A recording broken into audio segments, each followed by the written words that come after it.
3 महिन्यानंतर पुन्हा एकदा रुचित ऑन व्हील्स तुमच्यासमोर. थोडा ब्रेक घेतला, पण आता परत आलोय नवीन एनर्जी, नवीन ठिकाणे आणि भन्नाट स्टोरी घेऊन. या राईडमध्ये आपण एक्सप्लोअर करणार आहोत इतिहास, निसर्ग आणि कोकणची खरी वाईब. तयार आहात ना? कारण हा प्रवास सुरू होतोय आत्ताच. नमस्कार, welcome to Ruchit on wheels. एक नवीन व्हिडिओ, एक नवीन राईड. चला तर करूयात आजच्या राईडची सुरुवात. टायटल आणि थंबनेल बघून तुम्हाला कळलंच असेल की आपण कुठे जाणार आहोत. अष्टविनायक दर्शनानंतर आज देखील एका स्वयंभू गणपतीचे दर्शन करायला आपण जाणार आहोत. चला तर मग जर्नीची सुरुवात करूयात तयारीपासून. राईडची तयारी फक्त राईडच्या दिवशीच होत नाही. चॅनलला नवीन असाल तर सबस्क्राईब करा आणि व्हिडिओला लाईक आणि कमेंट करून आपली प्रतिक्रिया कळवा.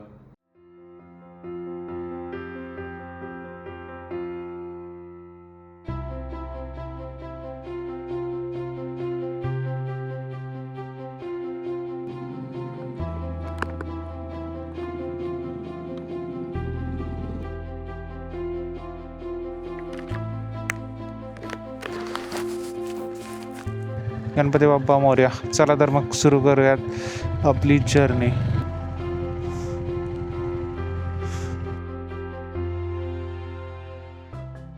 चला, नाश्ता झाला इथे आपला हॉटेल रुचीमध्ये आणि एक मस्त मजा झाली. आत्तापर्यंत जे सगळे व्हिडिओज जे आत्ता काढले होते ना, सगळेच्या सगळे झालेले आहेत झूम्ड इन. कॅमेरा सेटिंग चेंज झाली होती, त्यामुळे एकदम सगळं चेंज झालं. असली मजा झाली आहे ना. आता परत सगळं शूट करावं लागणार आहे. प्रॉब्लेम असतात फेस करायला आणि जिंकायला त्याच्यावर. कमॉन चलो. इथून आपल्याला दाखवत आहे अजून 5 तास. 236 किलोमीटर्स 247 दाखवत आहे, राईट. पण आता कसं आहे तुम्हाला माहिती आहे, आपण चाललो आहे गणपतीपुळेला आणि त्याच्यामध्ये जे जवळचे स्पॉट्स असतील ऐतिहासिक, तिथे आपण जाणार आहे. तर सगळ्यात पहिलं तर आपण ना संगमेश्वरला जाणार आहे. 1 नंबर शिवकालीन मंदिर आहे. अजून एक गोष्ट म्हणजे तिथे एक ऐतिहासिक गोष्ट घडली होती. जर कोणाला माहिती असेल तर कमेंटमध्ये नक्की सांगा, नाहीतर पुढे व्हिडिओमध्ये तिथे पोहोचल्यावर तुम्हाला सांगतोच की इथे काय झालं होतं जिथे आपण जाणार आहोत. आता कसं झालं, तेव्हाच्या आधी व्हिडिओज गेले म्हणून तुम्हाला थोडासा ब्रीफ करतो. ॲक्च्युली प्रॉब्लेम काय झाला तुम्हाला माहिती, कॅमेराचा अँगल चेंज झाला होता आणि तो 2x झूम झाला होता म्हणून तो व्ह्यू काय व्यवस्थित आले नाही आहेत आणि त्यामुळे ते टाकू शकत नाही. त्यामुळे मी तुम्हाला परत आपण शूट करूयात, नो प्रॉब्लेम. सगळ्यात पहिले तर थँक्यू. अष्टविनायकची जी राईड आमची फर्स्ट राईड होती त्याला तुम्ही एवढा भरघोस प्रतिसाद दिला, त्याच्याबद्दल मनापासून धन्यवाद. तर त्यासाठीच 2 महिन्यानंतर परत आम्ही अजून एक राईड प्लॅन केली, ती पण गणपती बाप्पाचीच. आता जसं अष्टविनायक हे महाराष्ट्रातील प्रमुख गणपतीचे मंदिर मानलं जातं, त्याच्यानंतर कुठलं महाराष्ट्रातलं प्रमुख गणपती मंदिर मानलं जातं की जे स्वयंभू आहे, तर ते म्हणजे गणपतीपुळे. मग आम्ही विचार केला का नाही आपण तिथं जाऊयात, म्हणून मग आता प्लॅन केला आणि गणपतीने आपल्याला बोलून घेतलेलंच आहे. तर चला तर मग आता आपण गणपतीपुळ्याला निघत आहे. ऑलरेडी आपण सकाळीच निघालो होतो, पण आता जवळपास आपण बघितलं तर 231 म्हणजे 230 किलोमीटरचं आपलं राहिली आहे. म्हणजे 90 किलोमीटर आपण डिस्टन्स कवर केलेला आहे. आता ही बाकीचं. सकाळचे एकदम भारी होते, ठीक आहे, नो प्रॉब्लेम. टेक्निकल इश्यूज होत असतात, ती एक गोष्ट सांगायची होती फक्त. थँक्यू. आणि हां, जर चॅनलला सबस्क्राईब केलं नसेल तर आत्ताच जाऊन करा, जेणेकरून आम्हाला सपोर्ट भेटेल आणि अशाच वेगवेगळ्या ठिकाणी जाऊन तिथला अनुभव आम्ही तुमच्याशी शेअर करू शकतो, आणि ते पण आपल्या बाईकवर. तुम्हाला असं टी व्हीवर जर तुम्ही हे व्हिडिओज बघत असाल तर तुम्हाला असं वाटेल की अरे तुम्ही स्वतःच बाईक चालवता का, तर तोच फील आम्हाला तुम्हाला द्यायचा आहे. तर त्याच्यासाठी लाईक करा व्हिडिओला, चॅनलला सबस्क्राईब करा आणि अशाच वेगवेगळ्या व्लॉग्स येत राहणार आहे. आणि चला तर मग जाऊयात गणपतीपुळेला. आपण पालीपर्यंत आलेलो आहे आणि हा old Mumbai Goa highway 1 number road आहे. थोड्या ठिकाणी पॅचेस आहेत डायव्हर्जनचे, काम चालले आहेत फ्लायओव्हर्ससाठीचे. So that's one thing. बाकी रस्ते वगैरे तर अजून तर चांगले आहेत, पुढे थोड्याशा आहेत खराब असं बघितलं मी, ठीक आहे, पाहूयात आपण की कसं एक्झॅक्टली आहे. अजून एक आहे, राईडसाठी गाडीमध्ये थोडेसे चेंजेस करावे लागले होते. एक तर म्हणजे सस्पेन्शन जे होते माझे, तर ते गेले होते. रिअर सस्पेन्शन जर आपण बघितलं तर खूप इम्पॉर्टंट पार्ट असतात, तर तो गेलाच होता. तर त्याच्यासाठी मग ते मला रिप्लेस करावे लागले होते. तर ते केलं, बॅटरी चेंज केलेली आहे आणि टायर तर आधी चेंज केला होता अष्टविनायकच्या ट्राईबच्या राईडच्या आधीच. तर ती एक गोष्ट म्हणजे आहे. या गोष्टी पण आत्ता राईडसाठी चेंज कराव्या लागल्या होत्या आपल्याला. बिकॉज गाडी अशी गोष्ट आहे की ती वेल मेंटेन्डच पाहिजे ज्यावेळेस पण तुम्ही जाणार. हे रोल बघितलं ना, हे रोल खूप म्हणजे रिस्की आहे. तसं आत्ताच अलीकडं जेव्हा आम्ही येत होतो त्यावेळेस काय झालं, तिथून एक ट्रक होता, त्याचा ॲक्सिडेंट झाला होता. तर ॲक्सिडेंटचं रिझन तुम्हाला सांगतो काय होतं. हा जो रोल आत्ता तुम्ही बघितला ना, तो तिथे माउंट केलेला होता आणि ट्रक नॉर्मल चालला होता आणि बहुतेक तिथे स्पीड ब्रेकर आला होता का डायव्हर्जन होतं, त्यामुळे ड्रायव्हरने ब्रेक मारला असणार आणि तो थोडा अर्जंट लागला असेल. त्यामुळे ना तो रोल आहे ना, त्याचा इनर्शिया गेला, म्हणजे वेट आहे ना पूर्ण ड्रायव्हरवर आलं, म्हणजे गाडीवर आलं पूर्ण. आणि पुढचं जे असतं ना पूर्ण ड्रायव्हर केबिन, ती चपटी झाली होती. आणि अशी नव्हती की गाडी एकदम जुन्या काळातली वगैरे होती, तर नवीन होती टाटाची. मग ते खूप हेवी असतं. म्हणजे आपल्याला कधीतरी वाटेल की अरे फक्त एक रोलच का घेऊन चाललेत, जास्त पण घेऊन जाऊ शकतात. पण आता इथे बघा, इथे लोडेड केवढा आहे आणि हे खूप वजन असतं ह्याचं. एक्झॅक्ट मला नाही सांगता येणार किती, पण टन्समध्ये तर आहे. त्यामुळे अशा जे व्हेकल्स असतील ह्याच्यापासून थोडंसं डिस्टन्सच मेंटेन ठेवा, की जे that is for your safety and his safety also. Because त्यांना कसं असतं, ब्लाइंड स्पॉट्स कमी असतात ना, त्यामुळे.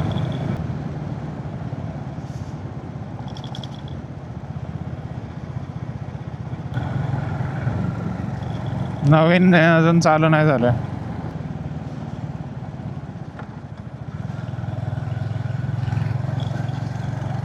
मस्त रोड होता, मध्येच 2-3 स्पीड ब्रेकर होते आणि काय आवाजानं आपले वार येतं पुई असं. जोरदार हॉटेल झालेलं दिसतं इथं, भिवंडी दरबार.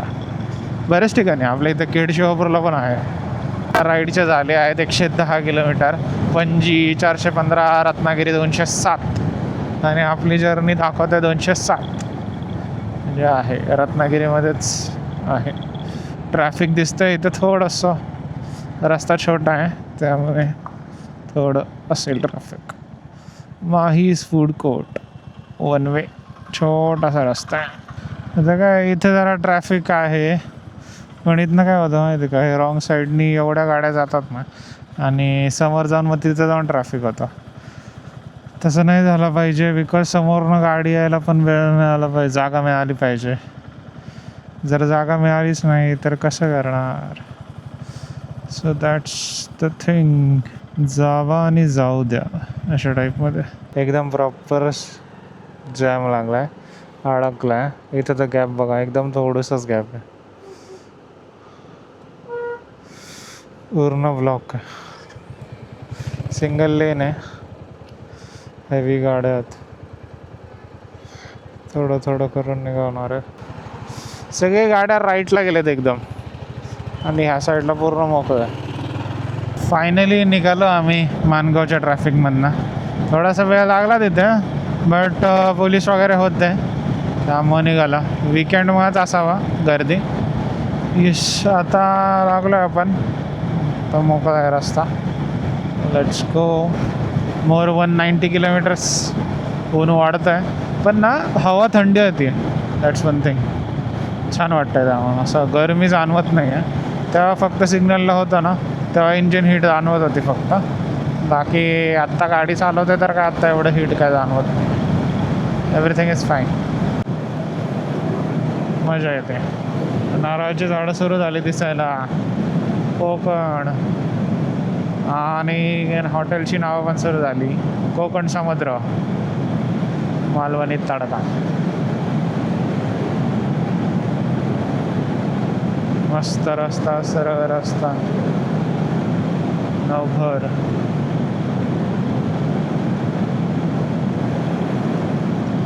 सस्पेन्शन चेंज केल्यानंतर ना गाडीचा जो फील आहे ना तो पूर्णपणे चेंज झाला. म्हणजे असं वाटतं की मी नवीन गाडी चालवते का काय. सो ती एक गोष्ट. जेव्हा पण गाडी तुमची वेल मेंटेन्ड असते ना, सो प्रत्येक वेळेस ती तुम्हाला नवीनच वाटते. तो एक अनुभव मला आज आला. नाहीतर असं मला वाटत होतं की 3 वर्ष झाली आहेत, जरा गाडी जुनी झाली आहे. बट नाही, ज्यावेळेस आता हे सस्पेन्शन चेंज केले, ठीक आहे, त्यावेळेस तर तो वेगळंच वाटला मला. आणि अजून एक होतं, जर AMC घेतली असेल ना रॉयल एनफिल्डची तुम्ही, सो ते पहिल्या 2-3 वर्षामध्ये तुम्हाला कळत नाही त्याचा इफेक्ट. पण ज्यावेळेस तुमचा खर्च सुरू होतो, राईट, जसं की माझा आत्ता झाला होता, तर त्यावेळेस AMC खूप इम्पॉर्टंट ठरते. थोडे थोडे पैसे तुमचं वाचते. म्हणजे आता जर बघितलं ना, तर मी आत्ता सस्पेन्शन रिप्लेस झालं, परत मागे आत्ता मध्ये स्पार्क प्लग आणि थ्रॉटल बॉडी क्लिनिंग झाली. हे सगळ्या गोष्टी चेक केल्या, चेंज केल्या. मग ह्याच्यामध्ये कसा लेबरमध्ये तुम्हाला 10% डिस्काउंट मिळतं, आणि जे पण पार्ट तुम्ही विकत घेणार स्पेअर पार्ट्स, तर त्याच्यावर 5% डिस्काउंट मिळतं. मग थ्रॉटल बॉडी क्लिनिंगच्या वेळेस माझं बिल जवळपास 850 रुपये येत होतं. बट ते AMC असल्यामुळे ना ते 570 वगैरे झालं. म्हणजे जवळपास 300 रुपये माझ्या तिथे वाचले. परत आत्ता सस्पेन्शनच्या वेळेस पण 150 ते 200 रुपये माझे वाचले. असं म्हणजे टोटल म्हणजे जर बघितलं तर 500 रुपये. परत अजून जर बघितलं तर छोटे छोटं काही चेंज, म्हणजे लेबरचं केलं तर त्याचे ते चार्जेस घेत पण नाही. तर असं आहे. आणि रॉयल एनफिल्डच्या अजून एक गोष्ट बघितली मी, की सर्विस कॉस्ट जी आहे ना ती कमी आहे, म्हणजे अफोर्डेबल आहे. तर ती एक चांगली गोष्ट आहे. आणि पार्ट्स वगैरे पण ॲप्रोप्रिएशन, एवढंच सांगेल.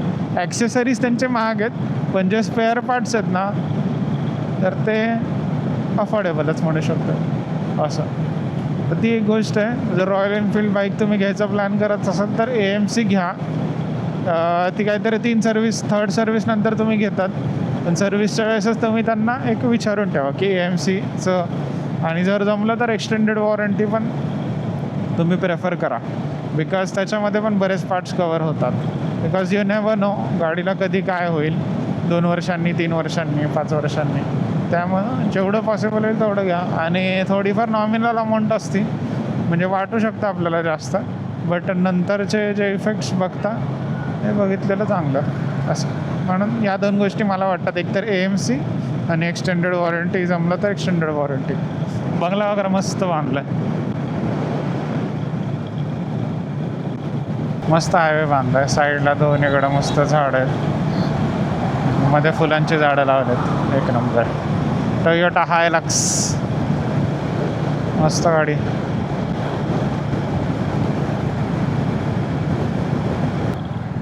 हो हो हो हो, मस्त कर्वी रोडचं, बाईकसाठी परफेक्ट. कॅमेरा अँगल केला आहे थोडा चेंज, म्हटलं समोरासमोर मारूयात जरा गप्पा, मज्जा येते. ऊन कसं आहे माहिती आहे का, थांबलं तर ऊन जाणवतं, नाहीतर ऊन जाणवत नाही असं. आणि जेव्हा आपण गाडी चालवत असाल ना, असं एकदम थंड वाटतं, गार एकदम मस्त. आता फ्रंट कॅमेरा ठेवला आहे, अँगल कसा आहे काय नंतरच कळेल.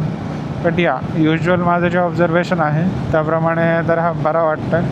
तुमचं काय असेल तर तुम्ही कमेंटमध्ये सांगू शकता हा अँगल कसा आहे. सध्या आपल्याकडे एकच कॅमेरा आहे, त्यामुळं आलटून पलटून सेटअप करायचा. वाव, एक नंबर दिसतंय. इथं छोटंसं तळं दिसतंय मला, एकदम मस्त दिसतं. हो हो, बोटिंग पण आहे वाटतं. अजून 173 किलोमीटर्स आहे आपलं डिस्टन्स. व्हिडिओज कसे वाटत आहेत मित्रांनो, सांगा. तुम्हाला आवडत आहेत काय, अजून वेगळं पाहिजे कमेंटमध्ये नक्की सांगा. अजून काही सजेशन्स तुमचे असतील तर तो कमेंटमध्ये नक्की सांगू शकता. बिकॉज मी पण शिकतो आहे आणि तुम्ही पण मला हेल्प करू शकता. पूर्ण ब्लॅक झाला असणार आहे कारण की ऊन एकदम डोक्यावर आहे. आय एम नॉट शुअर तुम्हाला मी दिसत येत असेल की नाही, पण एकदम ऊन डोक्यावर आहे. आता 11:30 वाजले, त्यामुळे ही जो पाईप दिसतोय ना, हा ब्लॅडरचा पाईप आहे. ब्लॅडर म्हणजे काय असतं, एक पिशवी असते रबरसारखी, पण ती इडेबल रबरसारखं असतं, म्हणजे त्याचा वास वगैरे काही येत नाही. तर त्याच्यामध्ये पाणी स्टोअर करून ते पाणी पिऊ शकतो. आणि हे जे आहे जॅकेट आहे ना आपलं, तर ह्याच्यामध्येच ते इंटिग्रेट केलेलं आहे. म्हणजे हा पाईप जर बघितलं तर मधनंच निघालेला आहे इथून. तर असं पोलादपूर क्रॉस केलं आहे आता आपण. पोलादपूरला आहे आपण 11:50 आणि आपल्या राईडच्या झाले आहेत 166 किलोमीटर. अंडरपास केला इथे, मस्त केलं.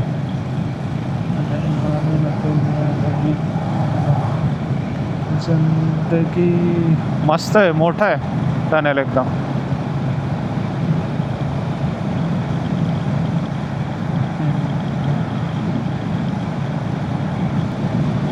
टनेल एकदम थंड आहे, मस्त वाटतंय. म्हणजे बाहेर आता ना गरमी वाटायला चालू झाली होती एक अर्ध्या तासापासून, पण आता एकदम मस्त असं एकदम थंड वाटतंय. वा, एक नंबर. AC मध्ये आल्यासारखं वाटतंय मॉलच्या. एक नंबर, भारी. मच नीडेड होता यार हा टनेल. ऑसम होता, ऑसम.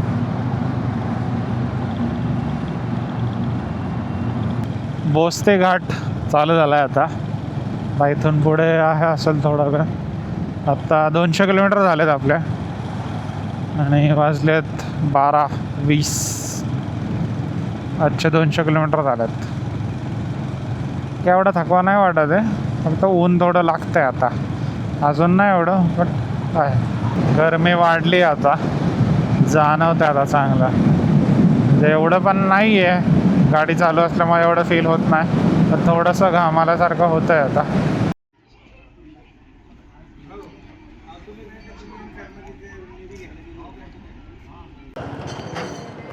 आत्ता इथून जेवण करून निघालो आहे आपण.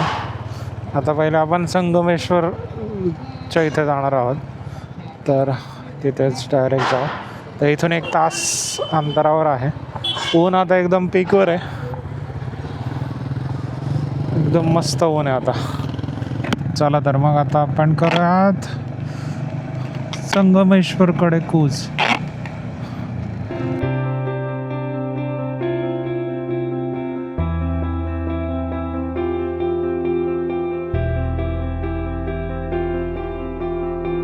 आज जेवढे पण टोल बघितलं ना, जवळपास एक 4 का 5 टोल होते. एक पण चालू नव्हता. हा पण चालू आहे का नाही माहीत नाही, बंदच आहे बहुतेक. काही रिझन माहीत नाही की, कारण की कंडिशन बघता तर वाटत नाही हे नवीन आहेत, जुनेच आहेत, यूज झालेले. पण आता टोल तर बंद आहे वाटतं.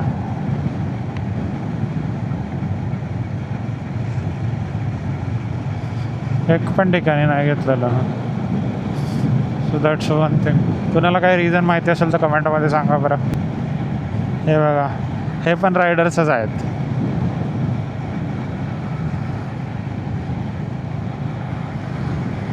अष्टविनायक ब्लॉगमध्ये आपण बघितलं होतं, गाद्या घेऊन चालला होता आणि हे बेड घेऊन चालल्यात. बघा, बाईकवर तुम्ही काय काय घेऊन जाऊ शकता. बघा ना, म्हणजे बाईक चालवण्याच्या प्रत्येकाचे वेगळे कारणं असतात. कोणी आवड म्हणून चालवतं, कोणी इच्छा म्हणून चालवतं, तर कोणीतरी पोट भरण्यासाठी पण चालवत असतं. ही गोष्ट. आता डिस्टन्स जवळ आलं आहे आपलं संगमेश्वर. 7 मिनटंच राहिलेत, 3 किलोमीटर.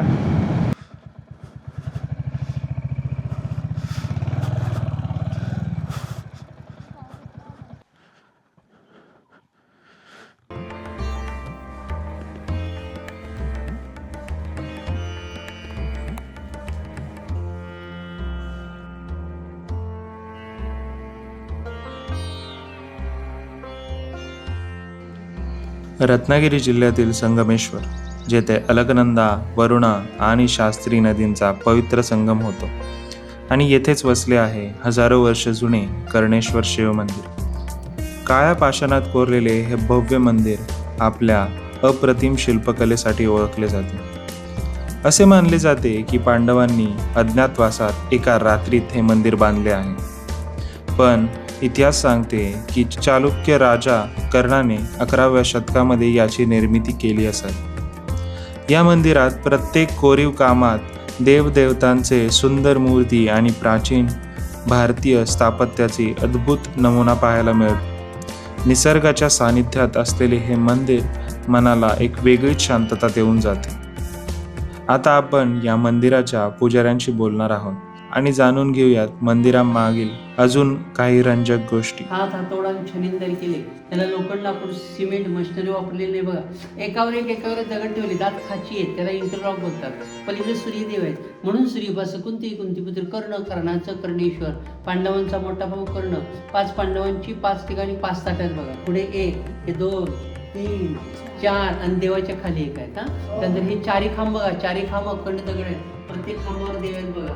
त्यांना भारवाहक असं म्हणतात. त्यांनी मंदिर तोलून झालेले आहे, म्हणून देवांचा देव महादेव म्हणतात. आता इथून 20 किलोमीटर शृंगारपूर गाव आहे. छत्रपती संभाजींची सासरवाडी, राणी येसुबाईंचं माहेर. छत्रपती संभाजी शिवाजी आले 5 मिनिटं लागतील. इथून खाली जायचं, गाडी जाते खाली, पूल आहे. पुलाच्या डाव्या साईडला 3 यांचं संगम आहे. अलकनंदा, वरुण आणि शास्त्री आणि 3 यांच्या संगमावरचं संगमेश्वर मंदिर आहे. 10 फूट खोल आहे, खाली उतरू नका. छत्रपती संभाजी शिवाजी आले की त्या संगमेश्वर मंदिरची निहा कर्णेश्वर मंदिरची पूजापाठ करायची. आणि पुतळा आहे ना, तिथेच छत्रपती संभाजींना सरदेसांच्या वाड्यात पकडलं गेलं, अटक केली, कैद केली आणि इथून तुळापूरला नेलं, पुण्याला नेलं. पुण्यापासून 17 किलोमीटर आळंदीजवळ वडबुद्रुक तुळापूर गाव आहे, तिथे एक संगम आहे भीमा भामा इंद्रायणीचा. तिथे छत्रपती संभाजींची हत्या झाली, म्हणून ते पण संगमेश्वर, हे पण संगमेश्वर. कोकण तळ कोकण, गमिनी कावा, कसबा संगमेश्वर आणि आताचं छावा संगमेश्वर. नंतर छाव्या शूटिंगचं घ्या, तिथे खाली संगमेश्वर मंदिर आहे ना, तिथे आडवा फोटो घ्या, शूटिंग घ्या, तिथेच छाव्याचं शूटिंग झालं. आता इथून 40 किलोमीटर मार्लेश्वर आहे, 5 किलोमीटर सप्तेश्वर आहे आणि 3 किलोमीटर गरम पाण्याचं गुंड आहे. धामणी राजवाडी विचारा, राजवाडी. 12 महिने रात्रंदिवस गरम. संगमेश्वर मधील हा ऐतिहासिक सरदेसाई वाडा, जेथे छत्रपती संभाजी महाराज यांना 1689 साली पकडण्यात आले. मुघल सरदार मुकरब खान याने अचानक हल्ला करून त्यांना येथून कैद केले आणि येथूनच इतिहासाला एक वेगळी वळण मिळाले. हा वाडा आजही त्या शौर्याची आणि बलिदानाची साक्ष देतो. संगमेश्वरच्या ऐतिहासिक भूमीचे दर्शन घेतल्यानंतर आता आपण पुढे पाहणार आहोत संगमेश्वर शिव मंदिर, पण पुढच्या व्हिडिओमध्ये. आणि आपल्या गणपतीपुळे राईडला पण तिथून प्रस्थान करूया. तर व्हिडिओ आवडला असेल तर चॅनलला लाईक, शेअर आणि सबस्क्राईब करायला विसरू नका. आणि स्टे ट्यून पुढच्या व्हिडिओपर्यंत. नमस्कार.